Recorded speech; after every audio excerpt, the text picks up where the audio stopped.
Yes, you can now settle down.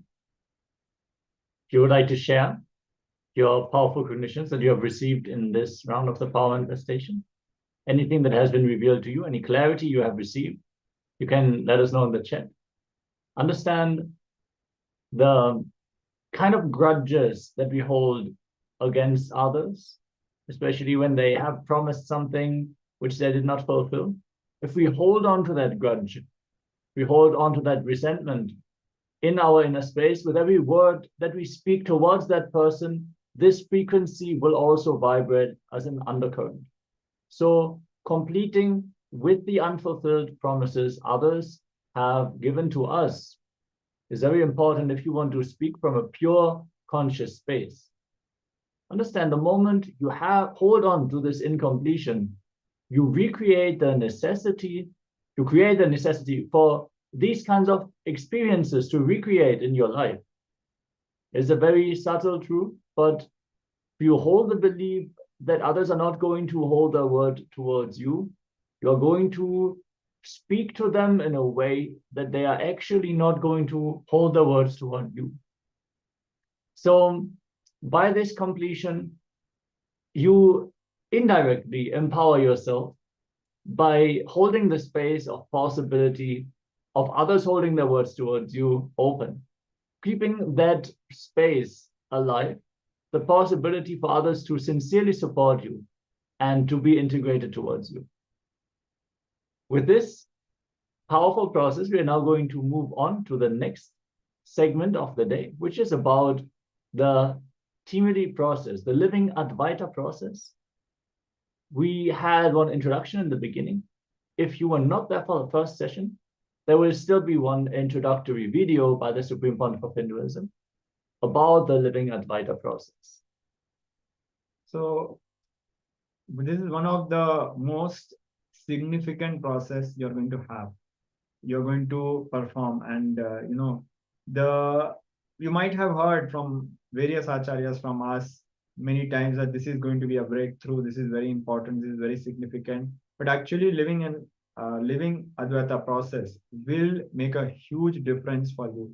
This one single process makes a difference in your life between being a devotee to starting a Kailasa. That difference, at what level you establish it, just like it could be the peaceful environment in your house, or it could be a home temple, or it could be a monastery, or it could be a sovereign nation, sovereign territory with diplomatic status or full sovereignty, or multiple lands. It can go to any level. It starts with living Advaita process, how you can hold people in your inner space and be in oneness. So now we'll be moving on to this beautiful satsang where Swamiji will be revealing about it.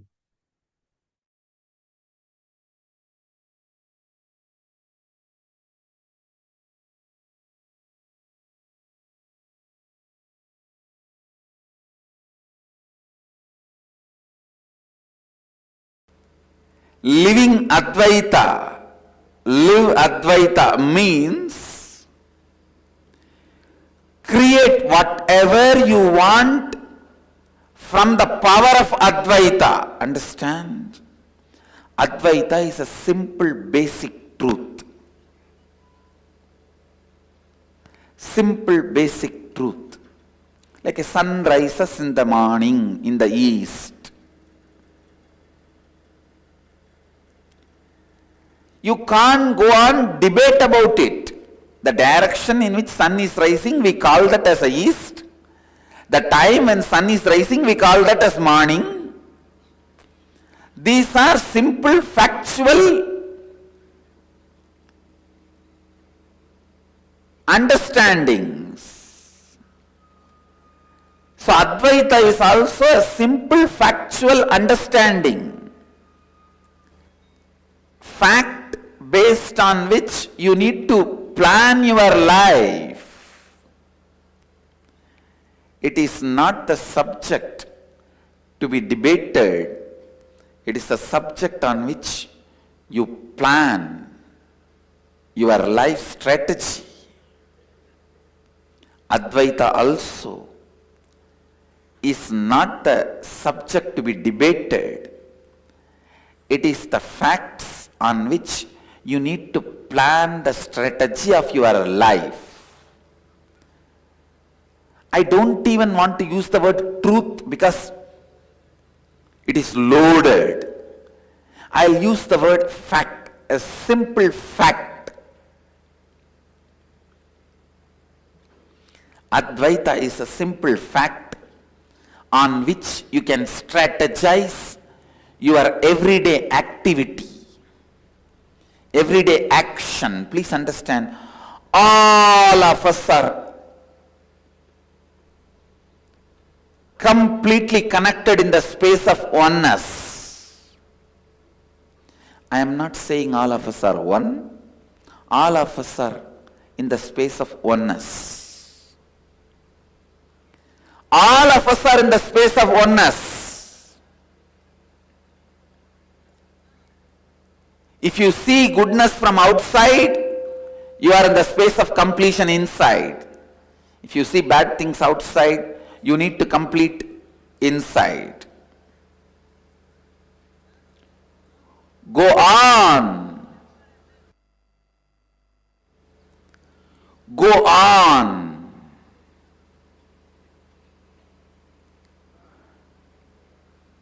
Let every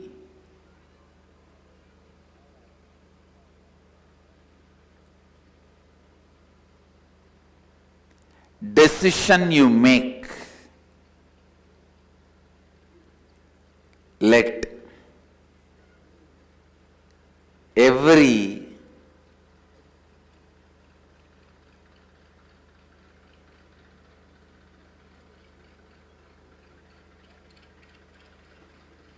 thought you entertain, every word you utter,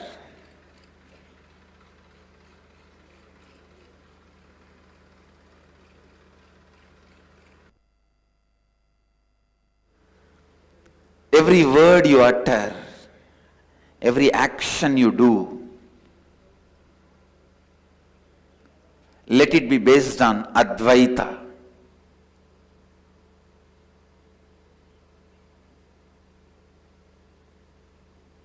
Let it be completely based on Advaita. Understand, living Advaita means your self-drive, your inspiration, your energy, your experience,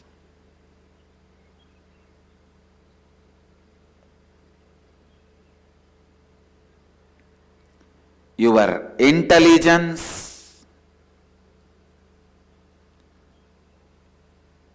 everything operates from Advaita.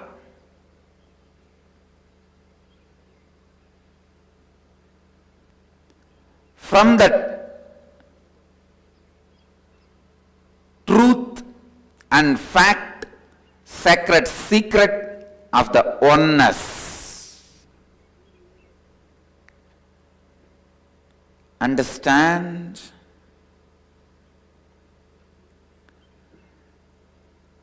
Digest Advaita more and more into your thinking.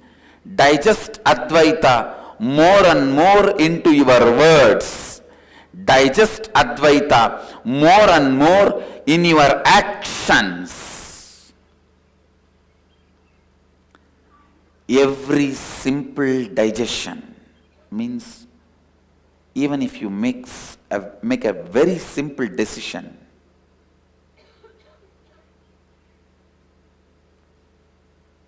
I will not use the word I and mine in my words, in my speak. When I speak in my speech, I'll use only the word we, us. Even this simple decision will go on be reminding you, if you take it from the context of oneness. If you take this simple decision from the context of oneness, even this simple decision will go on be reminding you the Advaita. It will go on be reminding you the Advaita.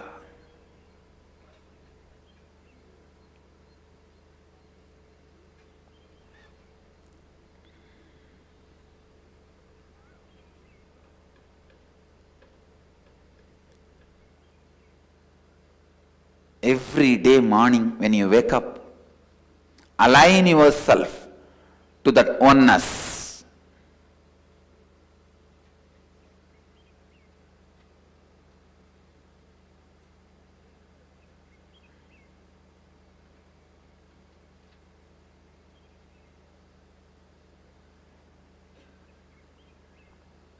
Every thought, every action,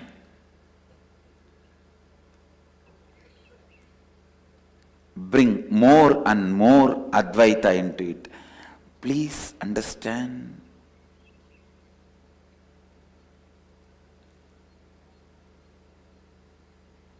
Do not freeze yourself. Do not think you have grown up. Now nothing more can be done. Transformation is not possible. No. Every day the possibility for you to build a new personality, new body, new mind, new being is available, open. That availability is what I call life. Using that availability and making Advaita as a strategy, building a new body, new mind, new personality, new words, new thoughts, new actions is what I call living Advaita. Living Advaita.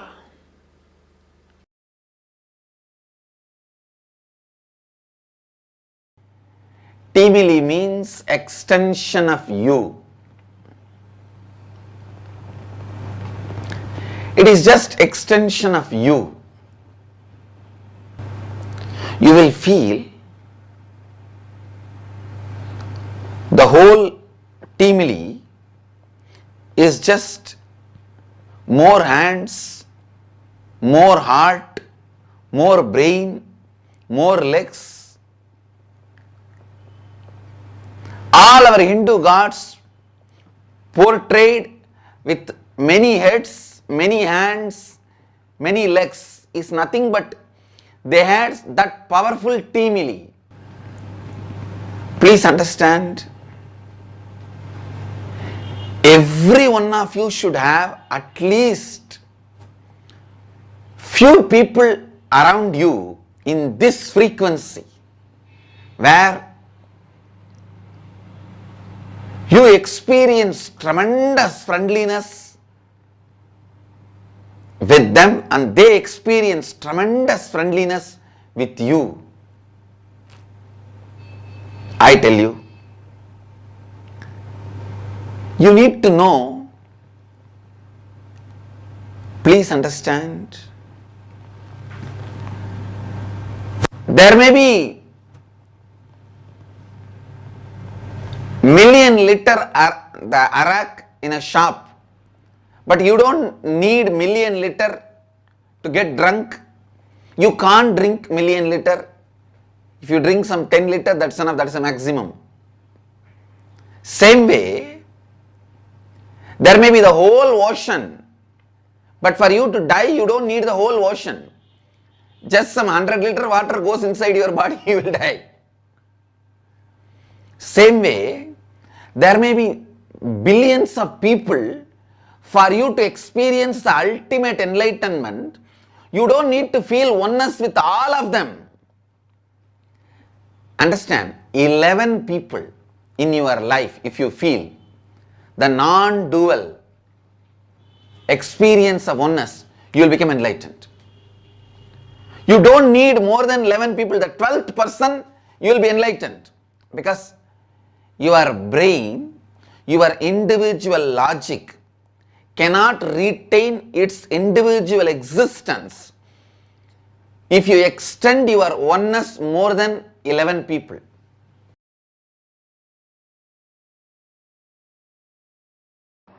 When you feel oneness, because of the oneness, you will know whatever insecurity other person is feeling, you will know whatever desire or greed the other person is feeling, you will know the other person's space. Because of your knowledge, you will have love and compassion. Understand, anything becomes known to you, anything becomes part of your knowledge, you start loving it. Because you know that desire, greed, struggle, fear, the other person is going through, when you experience Advaitic space with them, because of that non-duality, you love them, you become compassionate towards them, the relationship may become better.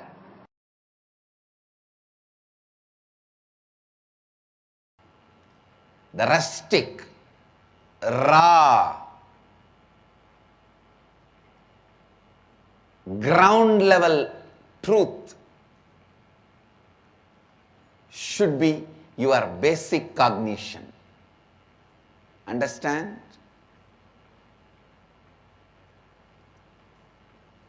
The rustic truth of life is non-duality. The raw truth of life is Advaita. It should become your basic cognition. In whatever you do, in whatever you live, in whatever you touch, in whatever you handle, in whatever you see, come to the truth, come to the clarity. Whoever may be in your teamily, A, B, C, D, E, F, G, H, I, J, K, whatever, please understand, your completion with them or incompletion with them, they are not responsible. Irrespective of them,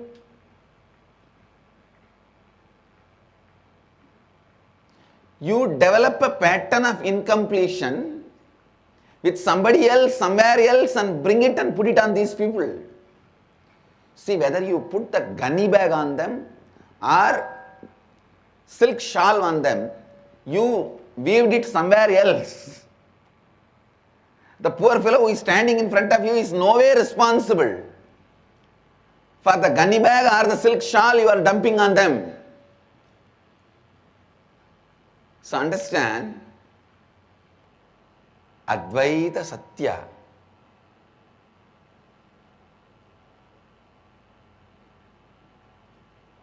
is the only truth.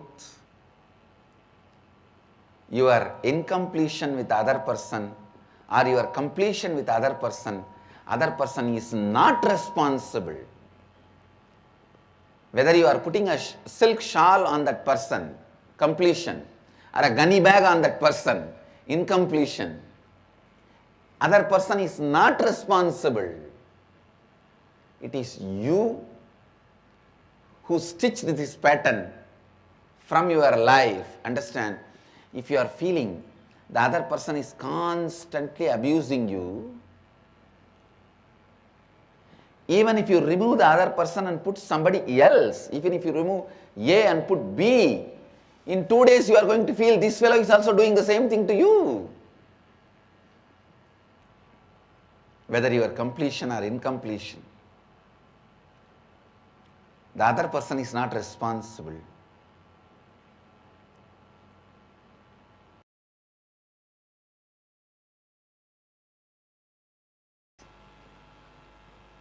When you start working with your team, face all your so-called difficulties, listen, nothing is difficult on this earth but you have to do it. The good news is nothing is difficult. The best news is you have to do it. If you don't do, you don't need to do, then what for life? Nothing is difficult. When you start relating with your teamily, please understand, the first thing will happen to you is your ability to speak into your listening will happen. I tell you, your intestine can be programmed immediately as you want. If you just know to speak into your listening, your intestine can listen to you immediately. Your intestine will just listen to you. Your heart will listen to you. Your liver will listen to you. Only when you face your teamily, complete with them, when you learn to speak into their listening, simply you will see your teamily is nothing but the representations, mirrors of your heart, kidney, liver, brain. If your teamily is completely disintegrated, disorganized, your body is also disintegrated and disorganized. Your mind is also disintegrated and disorganized. Your mind has many components. Chitta, buddhi. Chitta means all the memory storage. Buddhi means which orders the special file to be drawn. For example, the moment you see somebody wearing the kavi color dress, you would have had a good and bad both with that color. If your buddhi orders the bad file and the chitta will supply that, that is what becomes incompletion. If your buddhi orders the good file, and that is what the chitta will supply, and that only leads to friendliness. Understand? Whether your perceptions, sensory activities leads to more and more incompletion or friendliness is decided by the responsibility with which your buddhi behaves. The responsibility with which your buddhi behaves. Listen. Please understand. If your buddhi cognizes from the space of Advaita that everything, I am responsible, I am the source, then it always orders the right files to the chitta. It always orders the right files from the chitta. Your mind has so many components. Your mind is your teamily. Your body is your teamily. Your teamily is your body and mind. Understand? When you are able to speak into the listening of your teamily, you will be able to speak into the listening of the different components of your mind, different components of your body.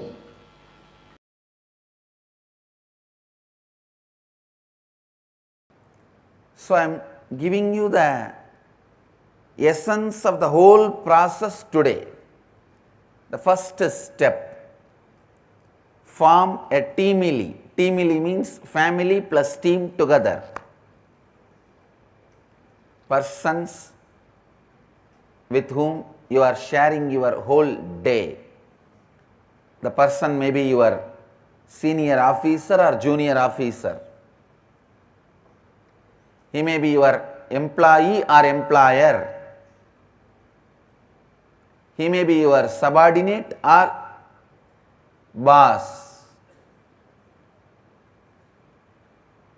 The persons with whom you are sharing your home. It may be your kid, your father, your mother, your daughter, your spouse, husband or wife, even your maid, driver, whoever is living in and around you, whoever is living with you, around you.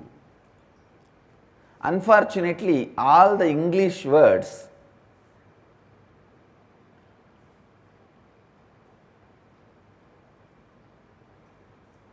are too small. The word Bandhu Mitra, what it means in Sanskrit can never mean friends and relatives in English.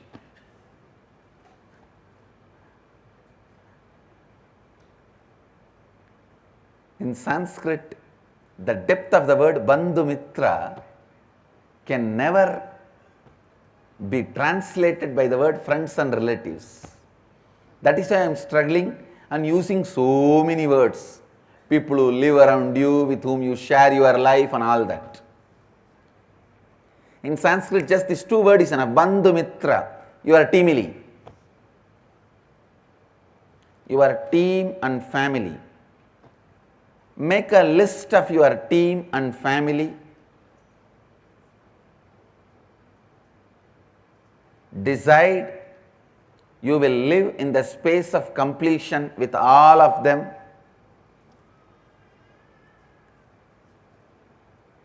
First, form a teamily. Second, decide you will live in the space of completion with all of them. Please understand, for each of these instruction, why I already spoke last 1 month.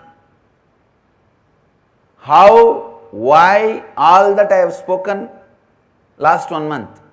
Today I am just specifically going to only give the instructions, like capturing the gist. Third, form a clear identity which you want to live. Authentic inner identity which you want to live. Authentic outer identity which you want to live.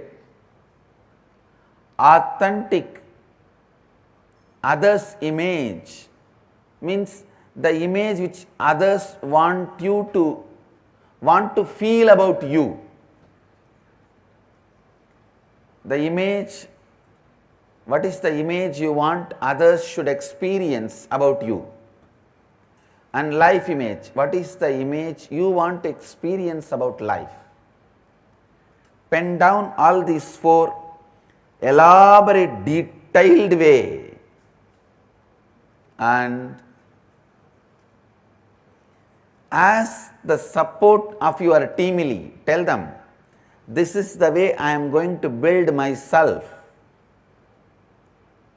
Can you all support me? Help me by giving the feedback. What all the incompletions I have to complete? What all the way I have to transform myself to be this authentic personality? Asking the feedback of your teamily. When your teamily gives the feedback, you need to sit and contemplate, to track back, trace back all those incompletions in you, how the patterns developed in you and became those incompletions which your teamily is pointing it out. This is the tricky area. If you tell your teamily, I want to be remembered by all of you as a loving, caring person. Your teamily says, then you need to develop more trust on us. As of now, the trust is not enough. Then look back when this distrust pattern starts.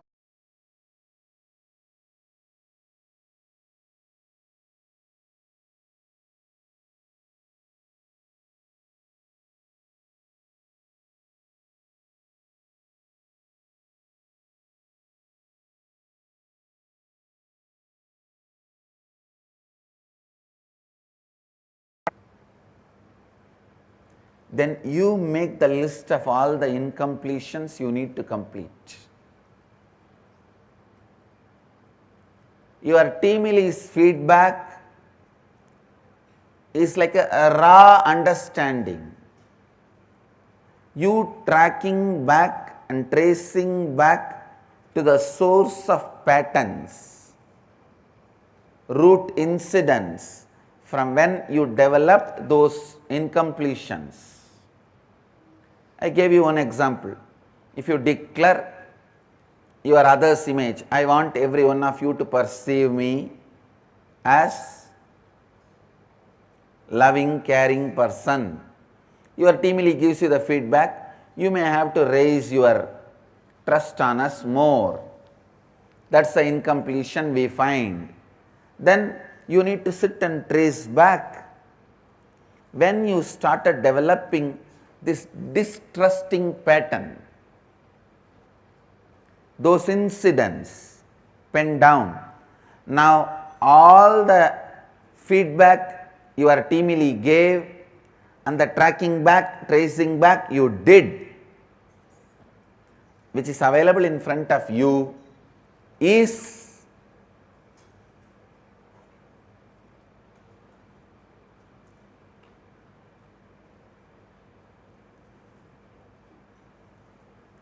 the incompletions you need to complete. That is the incompletions you need to complete. So listen, ध्यान से सुनिए, please listen. Once you list all the root incidents, root patterns, incompletions, now it is time for you to complete.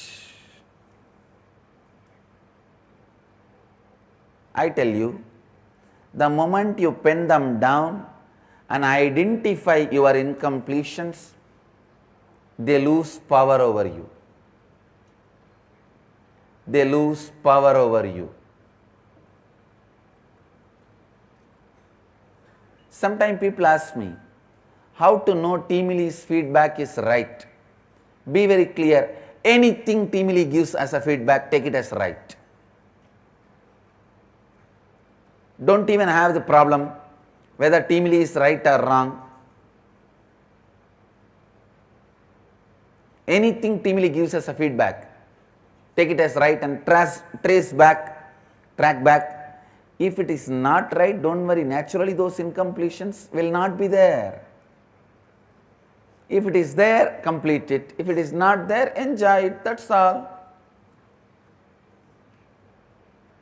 Describe all your incompletions in detail. Just by understanding, most of them will lose power over you, and the remaining, if there are few, sitting like a small wound, like a pus, just few days, complete them and drop it, it will disappear. Nothing to be worried, nothing to be bothered.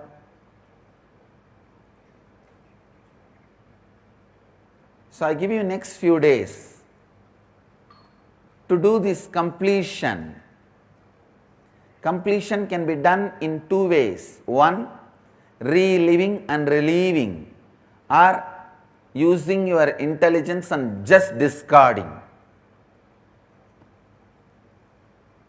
When you know it is incompletion, you can just discard, that's all.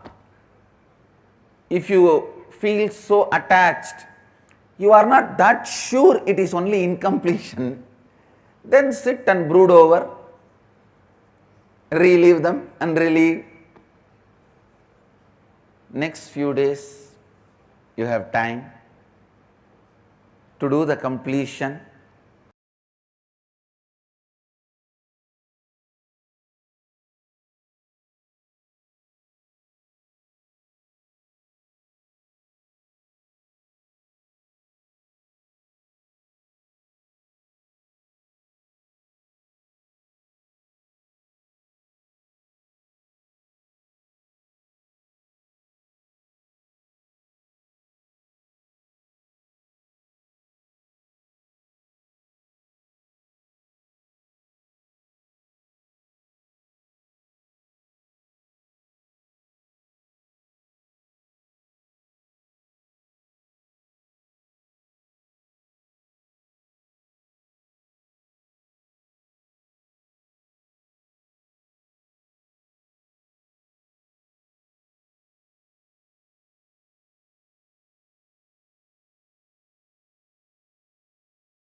Yes.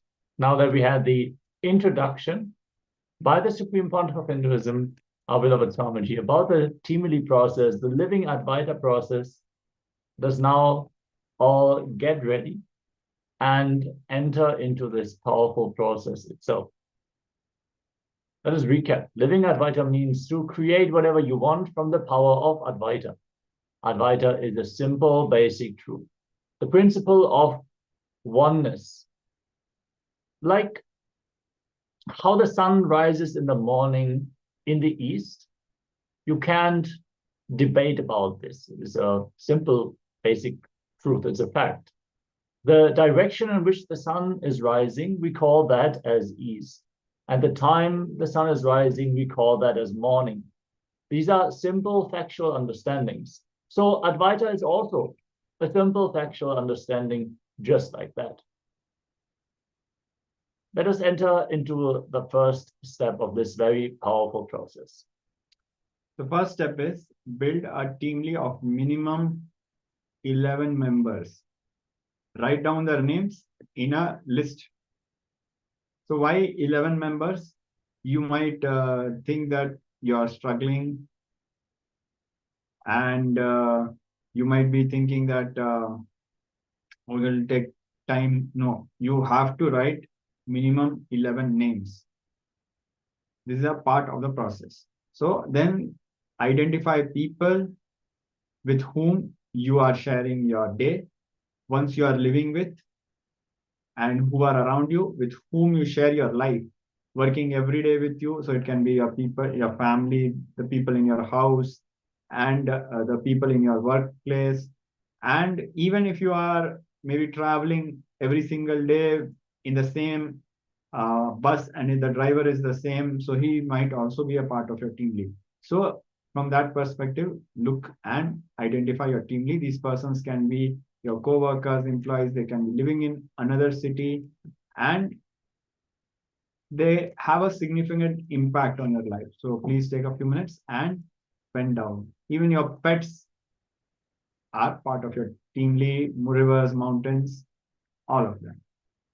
Yes. For example, Swamiji had a very powerful connection to Arunachala, where Arunachala literally was God for him, was that embodiment, and was very much a significant part of his life. I know many people who talk to their pets and even talk to their houseplants. So if you are that kind of person who builds a very strong relationship, maybe to your favorite coffee mug, consider those relationships. Understand we are not only building relationships to people in our lives. And the way we relate to the world is fundamentally based on the relationships that we cherish. So note down your teamily in that regard, all the relationships that matter to your life, that are significant in your life. Doesn't mean you like those people, but they have to be significant in your life. Their opinion about you, the way you relate to them, the way they relate to you, that has to have a significant impact on your life. Just because you meet someone on the street one day doesn't mean that they have a significant impact on you. But if you meet the same person again and again and again on a frequent basis, then surely even a look in a weird way might impact you and might change the way you feel about yourself during that day. So let us enter into this process. Make a list of at least 11 members of your team. You're up to 21 members. Write down all these relationships before we move on to the next step.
Yes.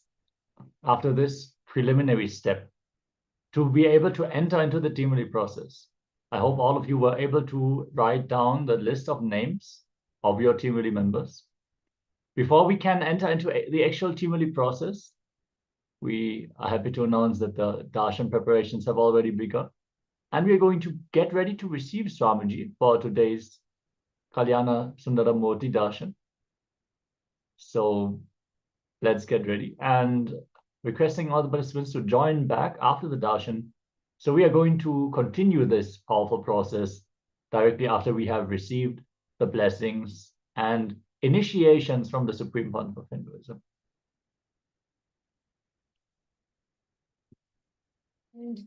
Ma Mihri has posted, he fulfills all my blessings requests more than I requested. I have no more to ask. I feel I really want him and me only now. So beautiful. Ma Sarguna is saying me, I also experience it. Ma Saroj is saying I also experience it. See, that is Guru. Just the way you connect to the Guru, he fulfills you. He fulfills your very being. He fulfills your very existence.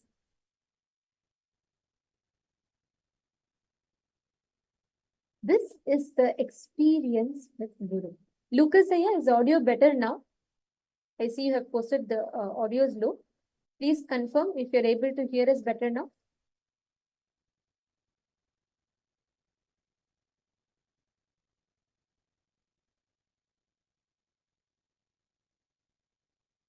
Now, all of us are going to be experiencing this same space during the darshan today.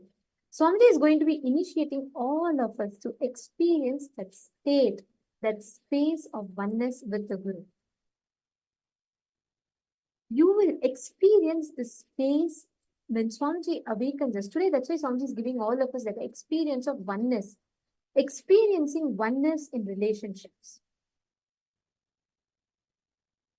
All of us are going to be experiencing this same dimension. Swamiji is literally going to be initiating us into this same space today.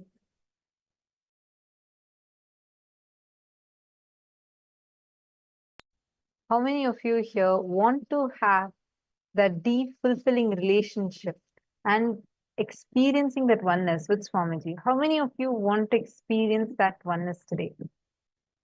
Nityananda, Ma Devika Rani, Ma Yang, Ma Grazina Maria, Nityananda, to all the viewers that are there with us, even watching us on YouTube.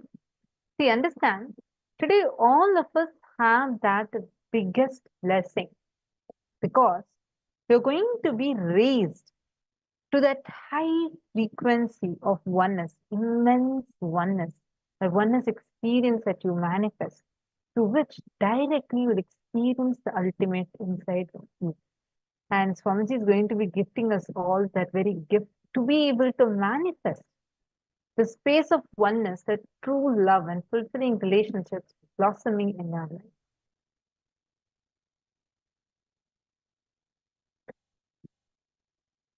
Now, let us all get ready to receive the darshan of Bhagavan Kalyana Sundaramurti and various other forms of Paramashiva, through whose blessing, through whose initiation, that we all can experience this deep, true, fulfilling love inside of us.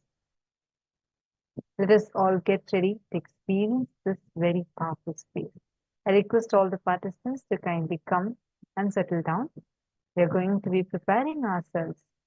First, we are going to be chanting the Dhyana Shloka, and we are going to be preparing ourselves with a short meditation to understand what happens to us during the darshan. Listen, during the darshan, literally, Swamiji is transmitting the space of oneness he is having as an initiation to all of us. How we take a lamp, lit lamp, and light another lamp, how the fire jumps from one lamp to another. This lamp will also be burning, and this lamp will also catch that fire, right? Same way, our inner space, what Swamiji is having in his inner space, that oneness literally starts permeating our inner space. literally goes to that very source of the first person and awakens you, where you are able to experience tremendous space of completion, oneness, fulfillment, and true love through your inner space. You're going to actually see, like Swamiji said, you don't need to wait for completion from someone else. You do not need some other person to give you that space of completion or for you to even complete it. If you are able to complete inside of you, it is powerful enough to be able to complete the other person outside you as well. So this is the space all of us are going to be experiencing today. So how many of you want to have the breakthrough in your relationship? Please post here in the chat.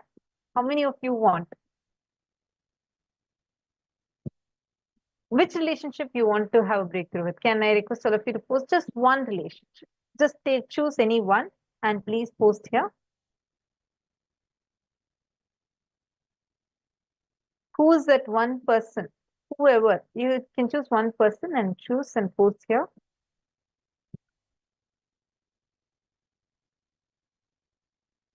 Great. Now, let us get ready to prepare ourselves to receive the darshan.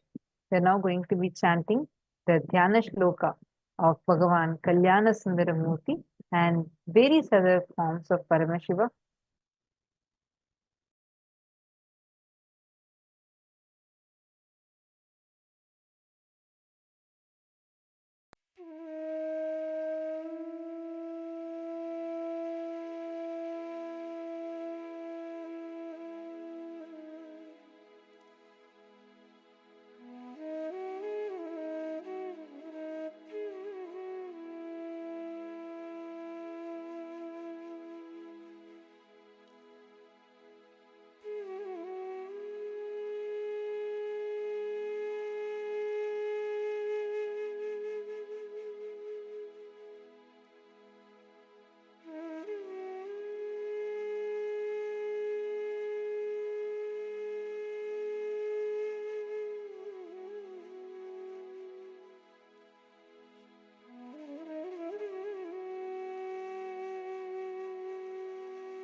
We will be chanting the Dhyana Shloka of Bhagavan Kalyana Sundaramurti form of Paramashiva, meditating on each of these manifestations of Paramashiva.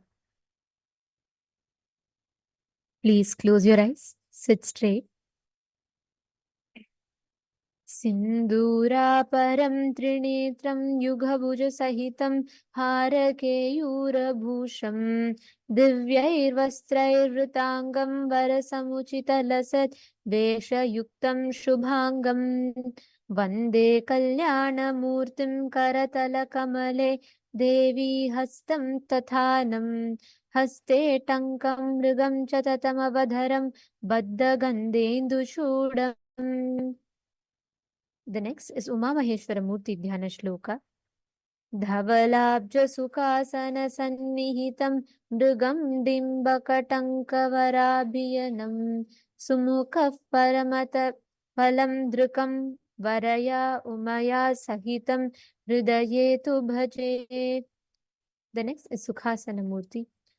Arunabhasubhasma Vilepanaghram Dharanīcharatankavarabhayadam Arunam Bharashobhilasachabadam Gunanetra Sukhasana Rupamidam